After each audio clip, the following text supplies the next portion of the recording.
Brought to you by TechnoSpark 20 series smartphones. I'm superhuman.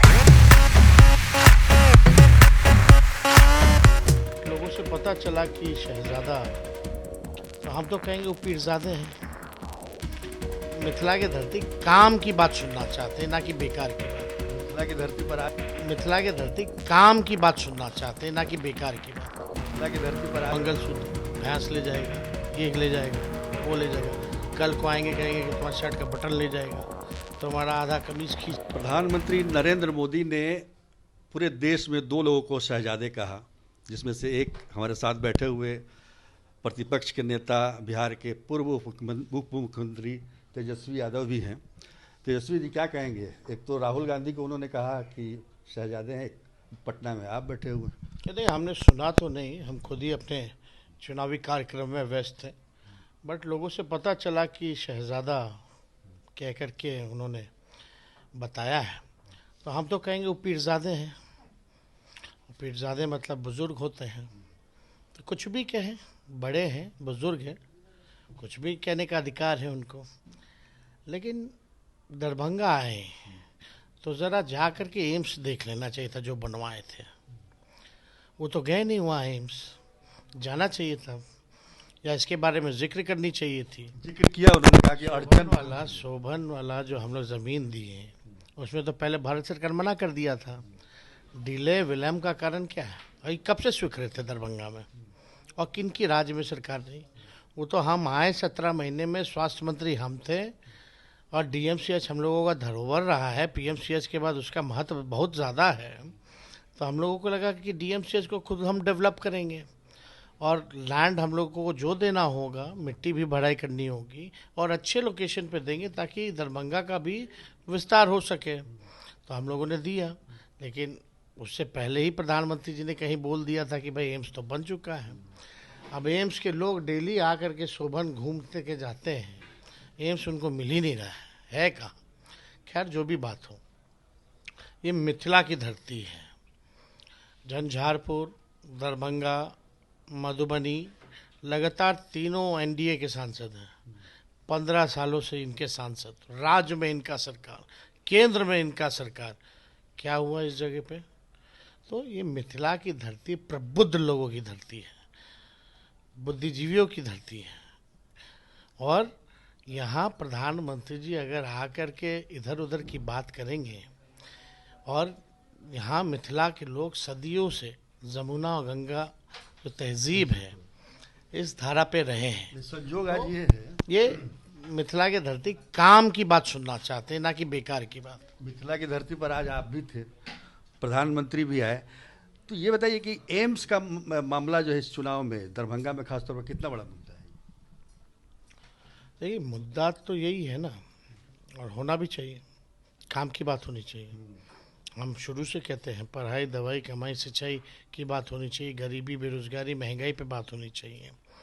लेकिन प्रधानमंत्री जी तो हिंदू, मुसलमान, मंगलसूत्र, भैंस ले जाएगा, ये ले जाएगा, वो ले जाएगा। कल को आएंगे कहेंगे कि तुम्हारा शर्ट का बटन ले जाएगा, तुम्हारा आधा कमीज खींच ले जाएगा, तो पैंट उतार ले जाएगा। ये शोभा नहीं देता ये प्रधानमंत्री को, ये बातें। और काम देखिए, एम्स का हो, एयरपोर्ट का हो, आप देख लीजिए टर्मिनल का क्या हाल है। और देश का सबसे महंगा का टिकट अगर मिलता है तो दरभंगा का ही मिलता है। यही प्रधानमंत्री जी कहते थे कि हवाई चप्पल वाले को भी हम हवाई जहाज़ में पहनाएंगे। आज आप ही बताइए क्या कीमत है?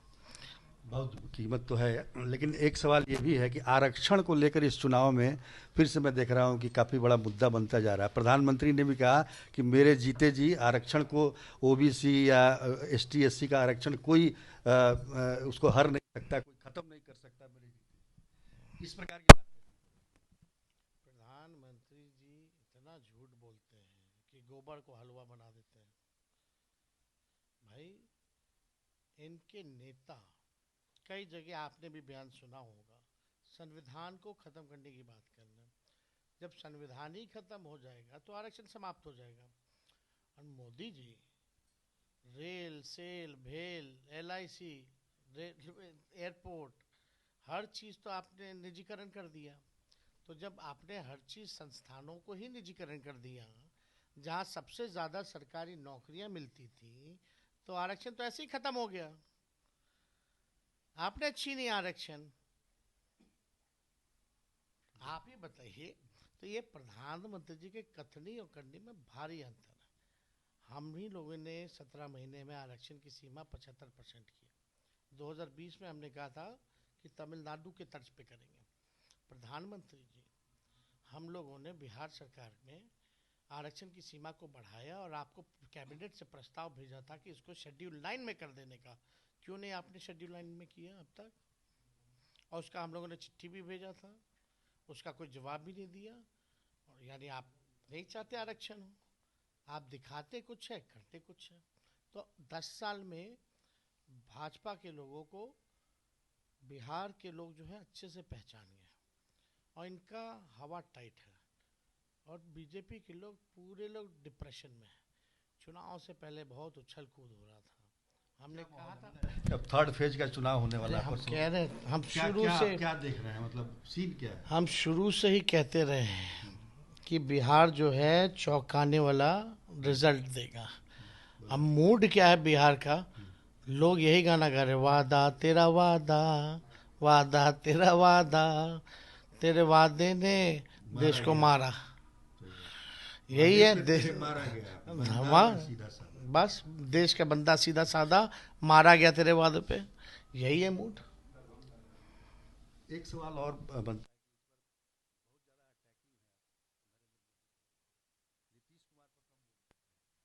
विपक्ष में अब बुजुर्ग हैं, बहुत चले हैं, हमारी पूरी सिंपैथी उनके साथ है, किसके साथ? नीतीश जी के साथ। और हम तो थे तो बेटे की तरह न थे उनके साथ खड़े। अब 2-4 लोग इधर से उधर करा दिया। खैर जहाँ भी रहें अच्छे से रहें, स्वस्थ रहें। उन लोगों आ भी सकते हैं ऐसे क्या? फिर चुनाव के यार अब तो उम्र हो गया ना। और वो तो पहले ही कह दिए थे पिछला 20 के चुनाव में कि उनका आखिरी चुनाव है। तो ये तो लोकसभा का भी आखिरी ना है। तो हमारी पूरी शुभकामनाएं। प्रधानमंत्री जी प्रधानमंत्री जी क्या बताइए, अग्निवीर 4 साल में रिटायर कर दोगे, 22 साल में रिटायर हो जाइएगा, यही 74 साल के होकर के और 5 साल मांग रहे हैं। अब तो इनको मार्गदर्शक मंडली में बैठाना चाहिए अडवाणी जी के साथ। हो गया समय। चलिए, तो कितना सीट मतलब आकलन कर सकते हैं? चौंकाएंगे चौंकाएंगे, ऐसा रिजल्ट लाएंगे कि इनकी सरकार नहीं बनेगी हम भारत में, है ना? हम्म। तो ये तेजस्वी यादव का एक तरह से हम कह सकते हैं दावा है कि इस बार बीजेपी की सरकार कम से कम केंद्र में नहीं बनेगी। अब चुनाव परिणाम का हमें इंतजार करना होगा। अनिकेत के साथ सुजीत कुमार झा, दरभंगा, आज तक।